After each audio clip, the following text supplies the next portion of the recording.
히브리어로 본 창세기 강해 제90강입니다. 오늘 본문 말씀은 창세기 9장 8절로 11절까지입니다. 창세기 9장 8절로 11절입니다. 하나님이 노아와 그와 함께한 아들들에게 일러 가라사대 내가 내 언약을 너희와 너희 후손과 너희와 함께한 모든 생물 곧 너희와 함께한 새와 육축과 땅의 모든 생물에게 세우리니 방주에서 나온 모든 것 곧 땅의 모든 짐승에게니라. 내가 너희와 언약을 세우리니 다시는 모든 생물을 홍수로 멸하지 아니할 것이라. 땅을 침몰할 홍수가 다시 있지 아니하리라. 아멘. 오늘 말씀의 제목은 언약을 세우리니입니다. 하나님의 언약을, 노아 식구들과 언약을 세우는 이야기입니다. 방주에서 나온 노아와 노아의 아들들에게 하나님은 능력과 권세를 주셨습니다. 우리가 예수의 이름으로 구원받게 되면 우리에게 하나님은 능력과 권세를, 예수 그리스도의 이름에 권세를 주시는 것입니다. 죄악이 관영하고 타락한 이 세상에 하나님은 사람 지으셨음을 후회하였다. 성경에 이렇게 나와 있습니다. 그리고 노아를 택하셔서 하나님께서 이 땅을 멸하시고 새로운 창조를 이루십니다. 이 노아는 노아흐인데 노아라는 것은 권위자 또 안위자 쉼을 말합니다. 참된 안식을 얻게 되는 것인데 이 노아라는 것은 바로 하나님의 말씀으로 이제 성경에서는 뭐라고 나오냐면 의인이요 당세의 완전한 자로 하나님과 동행하였더라 이렇게 말씀하고 있습니다. 노아는 쉼이기 때문에 생명의 가치를 알게 된 자입니다. 가장 귀한 것이 무엇인가? 하나님이 가장 기뻐하는 것이 무엇인가? 우리의 사람 사는 목적이 무엇인가? 이것을 정하게 되고 알게 되었을 때 진정한 안위자가 되고 쉼을 누리게 된다는 것입니다. 이제 노아의 방주를 지을 때 모든 때를 하나님은 노아의 준비된 때를 통하여서 시작하시고 또 진행하시고 또 닫기도 하십니다. 하나님께서는 노아가 다 들어간 다음에 방주문을 친히 닫으셨다고 성경에 나와 있고 또 하나님께서는 또 노아의 그 마음을 항상 권념하시다. 마음을 항상 그곳에 두셨다. 방주 안에 있는 노아의 식구들을 항상 그곳에 마음을 두시고 그 다음에 40주 40야 비를 내리시게 됩니다. 40주 동안 비가 오므로 인하여 모든 땅에 기식이 있는, 성경에 기식이 있는 모든 생물들은 죽었다. 기식이라는 건 뭐예요? 호흡하는, 코로 호흡하는을 말하죠. 숨쉬는 모든 생물들은 다 멸절하게 되고 이제 노아는 땅이 말랐나 보기 위해서 까마귀와 비둘기를 내놓습니다. 첫째, 까마귀를 내놓았다. 이 까마귀는 에레브인데 에레브는 어떤 뜻이냐? 담보, 교환하다 이런 뜻이 있어요. 저녁이란 뜻이 있습니다. 바로 우리가 하나님의 말씀으로 나의 죄를 담보로 하나님께 드릴 때 하나님의 사랑과 하나님의 지혜와 하나님의 말씀을 우리가 받게 된다는 것이죠. 그래서 까마귀를 내놓았다. 그 말씀은 바로 내가 하나님께 나의 죄를, 노아가 나의 죄를 하나님께 다 드리고 하나님의 것을 교환하여 담보로 받게 되었다. 이렇게 말합니다. 또 두 번째, 비둘기를 내놓았다고 합니다. 비둘기라는 것은 야완인데 그것은 요나. 바로 어떤 뜻이냐? 포도주가 이제는 부글부글 끓다가 어때요? 숙성될 때까지, 발효될 때까지 포도주가 인내하는 것처럼 바로 이 비둘기라는 것은 참고 인내하다 이런 뜻이 있어요. 포도주가 바로 맛있는 포도주가 되기 위해서는 어때요? 포도가 부글부글 끓지만 참고 인내하는 것입니다. 하나님의 말씀을 듣게 되면 하나님의 말씀으로 새롭게 지혜를 얻고 하나님의 말씀을 깨닫고 변화되기 시작하면 내 안에서 죄의 근성들이 나올 때마다 어때요? 참고 인내하는 것이죠. 화날 일이 생기고 속상한 일이 생기고 무시당할 일이 생기고 이럴 때마다 어때? 예전처럼 화를 내지 않으려고 또 예전처럼 근심하지 않으려고 노력하는 것입니다. 어려운 상황이 와서 이런 일이 있을 때 우리가 항상 더 내 속에 부정적인 말을 하지 말아야지 이런 생각을 가질 때 어때요? 어렵지만 유익하게 하시겠지, 잘 될 거야 이렇게 내 안에 부글부글 끓는 그러한 죄의 습성들을 다 참고 인내하며 누르는 것이죠. 그것이 바로 비둘기입니다. 비둘기가 두 번째로 비둘기를 보낼 때 비둘기가 이제 감람나무 새 잎사귀를 입에 물고 왔다. 입에 가지고 왔다. 성경에 나와 있습니다. 두 번째, 다시라는 얘기는 쉐나인데 쉐나는 뭐예요? 반복하다. 변화될 때까지 이렇게 열심히 참고 인내하고 나를 다스리고 내 속의 모든 것들을 끌어내면서 하나님의 말씀으로 담보된 것들로 살아갈 때, 그럴 때 변화될 때까지 열심히 반복하여야 할 때 새 잎사귀, 감람나무 새 잎사귀라는 것은 새는 뭐야? 신선한, 이제까지 경험하지 못했던 은혜, 내 안에 내가 이런 일도 할 수 있어? 내가 이런 말을 하다니? 이렇게 새로운 그런 새로운 은혜를 받게 되었는데, 잎사귀라는 것은 알라로서 성장하다, 그런 뜻입니다. 하나님의 말씀을 내가 인내하고 또 교환하고 담보하면서 변화될 때까지 하다 보니까 성장하게 되었어요. 새로운 은혜로 성장하게 되었다. 그러면서 입에 가지고 왔다. 입이라는 것은 성령으로 열어가는 것입니다. 하나님의 말씀으로 내 삶이 열리고 내 입이 열리고 이렇게 성령으로 열어가는 역사가 나타날 때, 그럴 때 하나님의 말씀으로 인하여 갈매기와 까마귀와 비둘기를 보냈다. 성경은 이렇게 말하고 있습니다. 그 많은 새들 중에 하필이면 까마귀, 하필이면 비둘기일까요?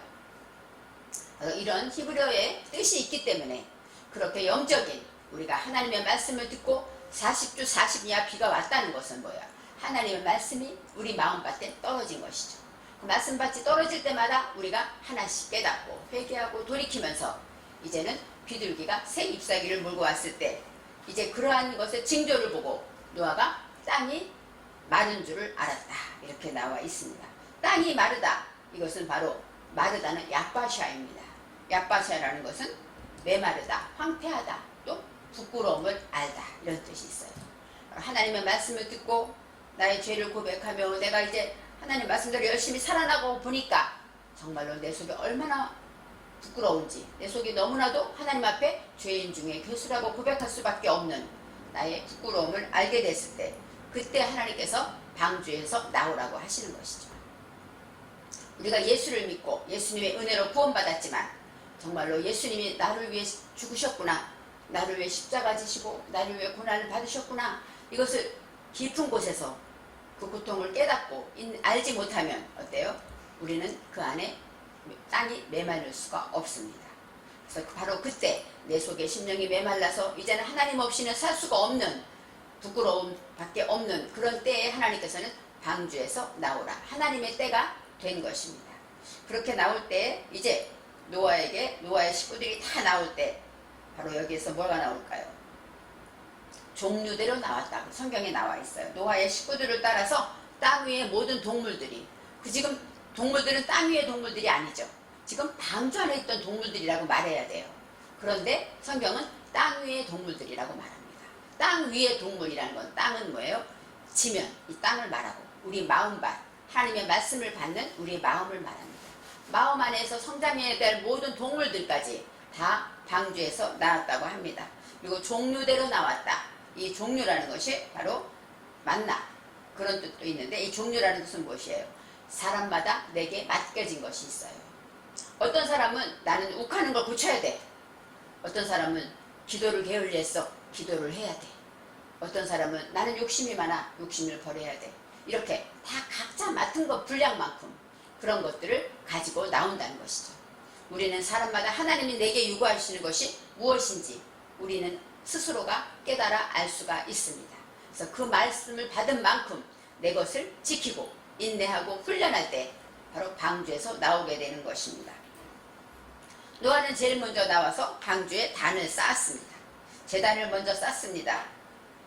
구원받은 성도는, 방주에서 나온 구원받은 성도는 가장 제일 먼저 우선할 것이 무엇일까요? 감사함으로 하나님께 예배드리는 것입니다. 그래서 하나님의 영광을 위하여 사는 길은 하나님을 예배하는 길이죠. 그래서 믿는 성도들은, 저와 여러분은 구원받았기 때문에 예배드리는 것을 소중히 여겨야 합니다. 번제로 드리다. 이 번제라는 것은 뭐예요? 온전히 태워드리는 것입니다. 그런데 레위기를 공부해 보니까 번제로 드리고 속죄제를 드리고 제물을 드릴 때 제물을 가지고 오면 제사장에게 맡기는 것이 아니에요. 가지고 온 내가 그 짐승을 잡더라고요. 그럴 때 나 대신 나 대신 죽어가고 나 대신 비명을 지르는 그 짐승, 내 죄 때문에 죽어가는 그 짐승을 볼 때 우리 마음이 어떨까요? 정말 가슴이 아프고 다시는 내가 죄를 짓지 말아야지, 그런 마음이 들고, 그 죽어가는, 나 대신 죽어가는 것을 생각할 때 이 번제로 드린다가 그냥 우리가 요즘처럼 하나님께 나와 예배드리고 헌금 드리는 그런 형식이 아니었습니다. 정말로 하나님께 나의 죄를 위해서 제물을 바칠 때, 그 제물이 내 손에 의해서 죽을 때 그 고통과 그 아픔과 그 뜨거운 결심을 우리는 생각해 봐야 합니다. 그래서 아브라함이 이삭을 번제로 드리려고 갔다 생각해 보면, 아브라함은 이삭을 진짜 잡아서, 그죠? 각을 뜨고 피를 쏟고 그렇게 드리려고 했다는 것인데 얼마나 무서운 얘기입니까? 그만큼 순종했는데, 그래서 하나님이 더 믿음으로 인정해 주시고 복을 주셨는지 모르겠습니다. 그만큼 예수님이 나를 위해 십자가를 지신 것을, 그래서 어린 양이라고 한 것을 기억해야 합니다. 어린 양, 나를 위해 십자가를 지신 그 예수님을 우리는 하나님께 용서받기 위해서는 못해, 예수님을 잡아야 되는 거예요.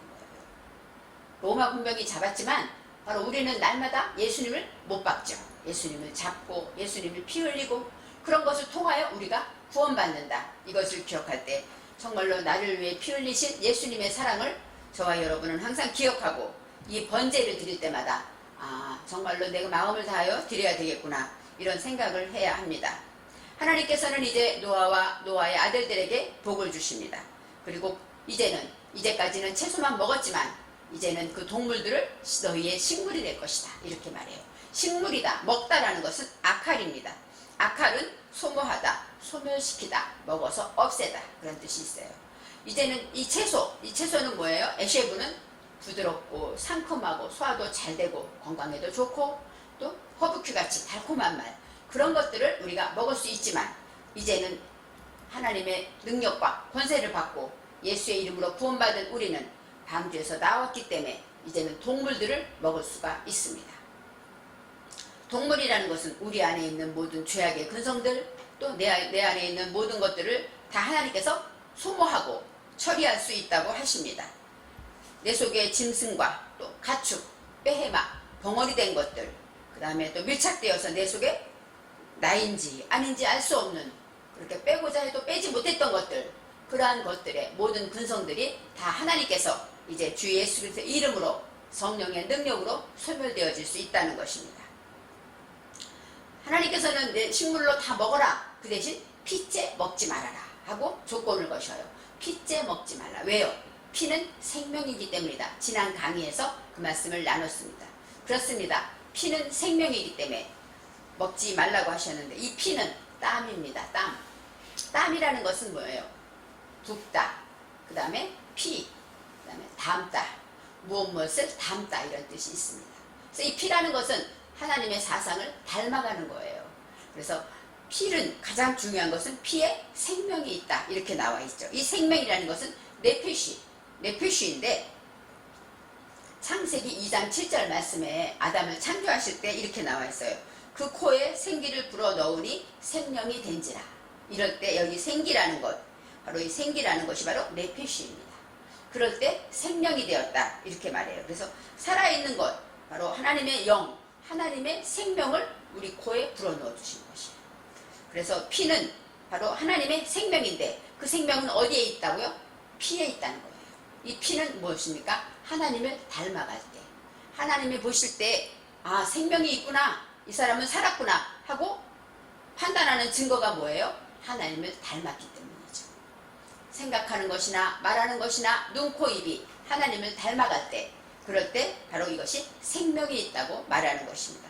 그래서 피째 먹지 말라, 그 얘기는 피를 어때요? 소멸하지 않을 수가 없다, 하나님의 말씀으로 닮아가지 않을 수가 없다, 그것을 지키지 않을 수가 없다, 이런 뜻이 있습니다.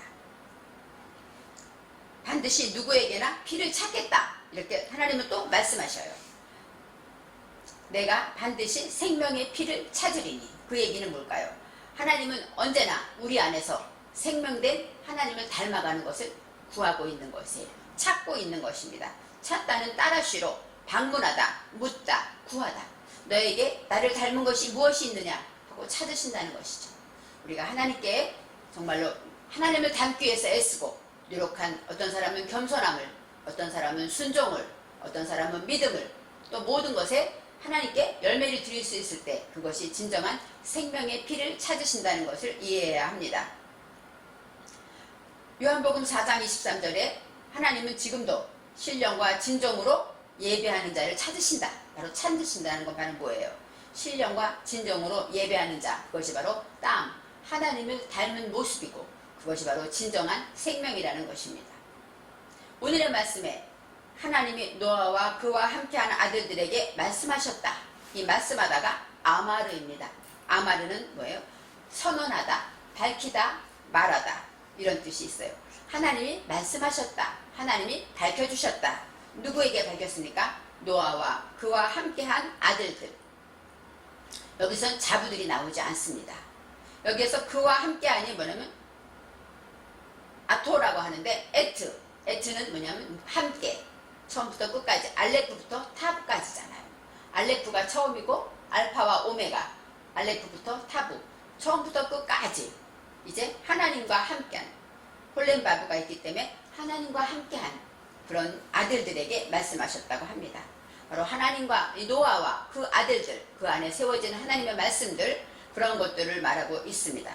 그들에게, 아들들에게 이르시되 내가 내 언약을 너희와 너희 후손과 세우겠다. 이렇게 새로운 언약을 세우신다고 하십니다. 오늘 제목이 언약을 세운다고 하셨죠. 바로 내 언약은 파라트인데, 파라트는 자르다, 베다, 또 조약을 맺다, 동맹, 언약 이런 뜻이 있어요. 내가 너희와, 너희는 뭐예요? 노아와 노아의 아들들이고 너희 후손과 하고 후손이 나옵니다. 이 후손이라는 건 너희 자손들이겠죠. 그런데 여기서 후손이라는 것은 이 손은 자르아는 씨예요. 씨, 후손, 자손 그런 거야. 내 씨들, 후에 나타날 자손들. 그 다음에 씨라는 건 뭐예요? 말씀을 말하죠. 생명의 씨를 뿌리다. 그런 말씀이 우리 마음밭에 뿌려지다. 그런 뜻이잖아요. 그래서 후손이라는 것은, 씨라는 것은 그렇게 말씀도 말하고, 후라는 것은 아하르예요. 아하르. 그 후에 그런 뜻이 있고, 그 다음에 다음에 그런 뜻이 있어요. 그러니까 그 후에 태어날 사람들, 그러니까 후손이라는 뜻도 있고, 하나님의 말씀으로 아하르는 배워서 불 붙여나간다. 그런 뜻이 있습니다. 하나님과 언약을 세우는데 그 언약은 누구와 세웁니까? 노아와 노아 아들들과 세우지만 하나님의 말씀을 배워서 불 붙여나가는 그런 그 생명들, 그런 씨에게 세운다는 것입니다. 우리가 하나님의 언약은 아무나 세우는 것이 아니죠. 날마다 하나님의 말씀을 배우고 그 말씀을 위해서 담기 위해서, 하나님을 담기 위해서, 생명을 가지기 위해서 애쓰고 수고하는 그런 후손들에게 바로 하나님은 구원받은 성도라고 말하며 그들과 언약을 세우신 것입니다. 하나님께서 바로 응답해 주셨다. 세우리니 할 때 쿰입니다. 쿰이라는 것은 세우다 그런 뜻도 있고 부활하다, 앉았다가 일어나다 이런 뜻이 있습니다. 그래서 너희 후손과 하나님이 이제 계약을 세우게 되었다. 쿰하고 일어나게 되었다. 이렇게 설명합니다. 이제 언약을 세우시는데 하나님의 말씀이 환난의 때에, 우리는 어려움이 있을 때마다 하나님의 말씀이 우리에게 힘을 주시죠.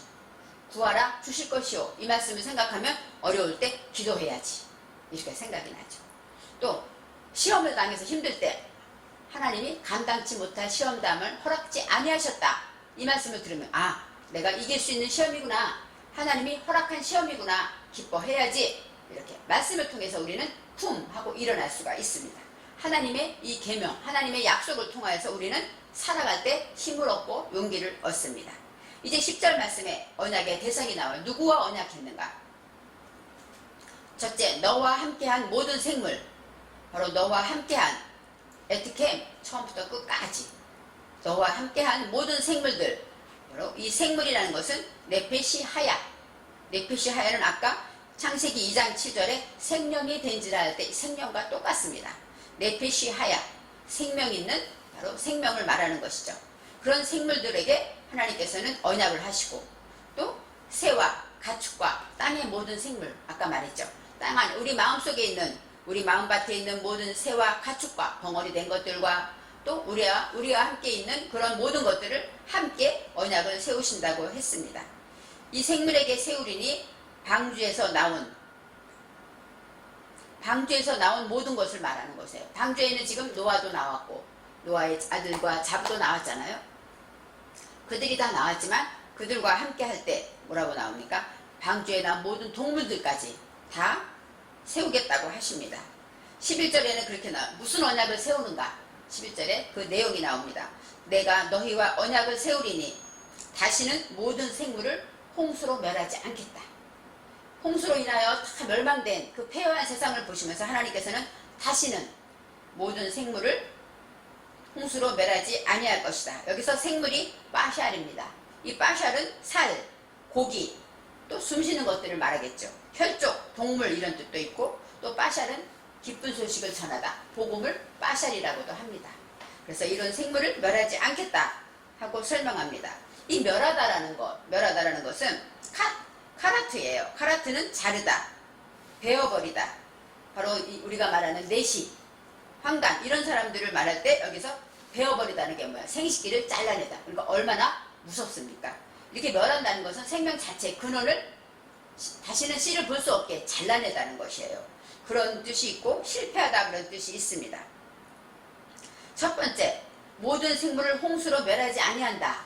이럴 때는 바로 이런 카라트라는 것이 나오고, 두 번째 다음에 땅을 멸할 홍수가 다시는 있지 아니하리라. 그래서 물심판을 하지 않고 불로 심판한다. 이런 얘기들을 하는 사람들을 들었습니다. 땅을 멸하다. 이 땅은 하아레츠입니다. 하아레츠. 그 다음에 멸하다는 것은 여기서 샤하트. 샤하트는 어떤 뜻이냐? 썩어서 손상되다, 타락하다, 황폐하다 그런 뜻이에요. 그러니까 홍수로 멸하지 아니하다. 모든 생물은 그렇게 씨를 잘라버리지 않겠다 이런 뜻이고, 그 다음에 두 번째 땅을 멸하지 않겠다. 땅을 멸하다라는 것은 뭐예요? 우리 마음밭을 타락하게 만들고 황폐하게 만들고 또 범죄하게 만드는, 썩게 만드는 그런 홍수가 다시는 있지 않겠다 이렇게 설명하십니다. 여기서 다시는 오드입니다. 오드라는 것은 우두인데 증거하다, 바로 그런 뜻이에요. 그러니까 이제는 내가 이렇게 홍수를 멸한 그런 홍수가 있지 않도록 증거하겠다 이런 설명을 하고 있습니다. 하나님의 언약은 우리를 구원하는 계획입니다.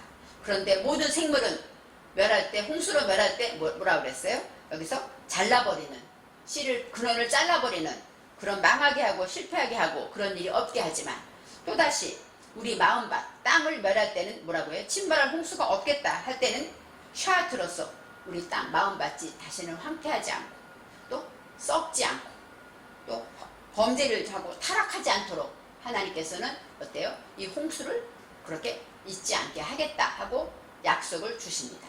저와 여러분도 하나님의 약속처럼 이렇게 피를, 하나님의 말씀을 담고 인내하면서 오늘의 말씀을, 그 언약을 기억해서 날마다 쿵 하고 일어나는 승리의 삶을 사시기 바랍니다.